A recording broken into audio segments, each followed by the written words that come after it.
हे everyone, this is सक्सेम। Welcome to पुडिफाई। आज हामीहरू पढ्छौँ सर्टिङ एन्ड ग्रेडिङको बारेमा, जुन पनि कुनै के भन्छ प्रिलिमिनरी ट्रिटमेन्ट्सहरू हुन्।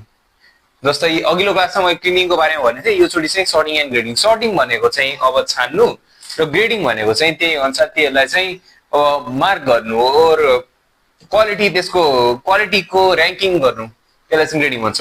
ओके, फर्स्टमा अब सेपको बारेमा भनौँ। सेप भनेको त हामीलाई थाहा नै छ, यसको आउटर फिजिकल स्ट्रक्चर, मोर्फोलोजिकल स्ट्रक्चरहरू भयो, त्यो सेप अनुसार छान्नु। अनि यसमा चाहिँ खासै के हुन्छ, सेप अनुसार त हेरेरै अब डिटेक्ट गर्न सक्छौँ। अब त्यसपछि आयो साइज। साइजको लागि चाहिँ हामीहरू के गर्न सक्छौँ भनेपछि त्यो छान्ने हुनसक्छ नि, यस्तो यस खालको छान्ने भयो। अनि यो सानो सानो होल्सहरू भयो, योबाट छान्दा भयो। अनि त्यसपछि आयो कलर। अब कलरहरूबाट छान्नको लागि चाहिँ अब त्यसको एउटा त भिजुअल नै भयो। अब अर्को चाहिँ यदि हामीले हेर्नु मिल्दैन भनेपछि यसमा चाहिँ हामीहरू स्पेक्ट्रोस्कोपिक मेथड एप्लाई गर्न सक्छौँ। स्पेक्ट्रोस्कोपिक मेथड भन्नाले कस्तो भनेपछि, अब कुनै एउटा डिभाइस भयो, त्यो डिभाइसमा चाहिँ यो हाम्रो जस्तै फुड मटेरियल राखेको छ, अनि त्यसपछि एउटा अर्को लाइट पठाउने, अनि लाइट पठाइसकेपछि चाहिँ यसको पनि लाइट अर्को यसले पनि अर्को खालको लाइट इमिट गरिरहेको हुन्छ। अनि यसको लाइट र त्यसको लाइट चाहिँ दुईटै इन्टरफेरेन्स भएको पोइन्टबाट चाहिँ इन्टरफेरेन्स क्यालकुलेट गर्ने, त्यहाँबाट एब्जर्बेन्स क्यालकुलेट गर्ने, अनि एब्जर्बेन्सबाट चाहिँ वेभलेन्थहरू निकाल्ने, जसको बारेमा हामीले प्रिभियस इयर बियो-ल्याम्बर्ट लमा पढेको थियौँ।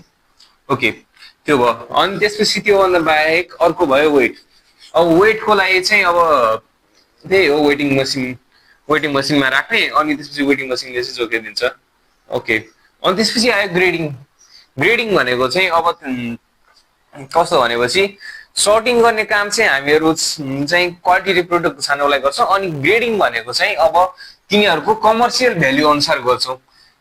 त्यो कमर्सियल भ्याल्यु अनुसार फुड मटेरियल्सहरूलाई छुट्याउने। जस्तै बजारमा 280 को स्याउ, 320 को स्याउ, र त्यसरी गरेर चाहिँ स्याउहरूको ग्रेडिङ गरेको हुन्छ, त्यो छुट्याउने काम भयो। अनि त्योभन्दा बाहेक अब अरूहरू त्यस्तो सामानको भयो। अनि अरू चाहिँ के। ओके, अब ग्रेडिङमा आउँछ तीनवटा कुरा। फर्स्टली अपियरेन्स भन्दा यदि बाहिरबाट कस्तो देखिन्छ, बाहिरबाट हेर्दाखेरि चाहिँ त्यसको टेक्सचरहरू कस्तो छ, अनि सेप कस्तो छ, हो त्यस्तो कुराहरू चाहिँ ग्रेडिङ भयो, अपियरेन्स भयो। अनि त्यसपछि आयो सेन्सरी फ्याक्टर। सेन्सरी फ्याक्टर भन्नाले 5वटा स्मेल्सहरू हुने भए, 5वटा सेन्सेसहरू हुने भए, भिजन, हियरिङ, अनि त्यसपछि अब साउन्ड भन्नाले अब फुडले कहाँबाट साउन्ड प्रड्युस गर्नु, बट तिनीहरूलाई चेक गर्दाखेरि चाहिँ कस्तो आवाज आउँछ, त्यस्तो साउन्डहरू भयो। अनि त्यसपछि अर्को कुरा भयो टेस्ट। अनि त्यो के भन्छ, टेस्ट मतलब एउटा स्याम्पल लिएर खाँदाखेरि चाहिँ कस्तो भयो। अनि अर्को आयो अर्डर भन्नाले अब स्मेल चाहिँ कस्तो आइरहेको छ त्यहाँबाट, किनभने गनाएरै थाहा हुन्छ नि त फुड मटेरियल खराब भएछ भनेर। अनि त्यसपछि अर्को आयो कम्पोजिसन फ्याक्टर। यो कम्पोजिसन फ्याक्टर भनेको चाहिँ न्युट्रिएन्ट कन्टेन्टहरू हुन्। न्युट्रिएन्टहरू के छ त्यसमा, कार्बोहाइड्रेट छ कि प्रोटिन छ कि फ्याट छ कि, त्यस्तो कुराहरू पर्यो कम्पोजिसनमा।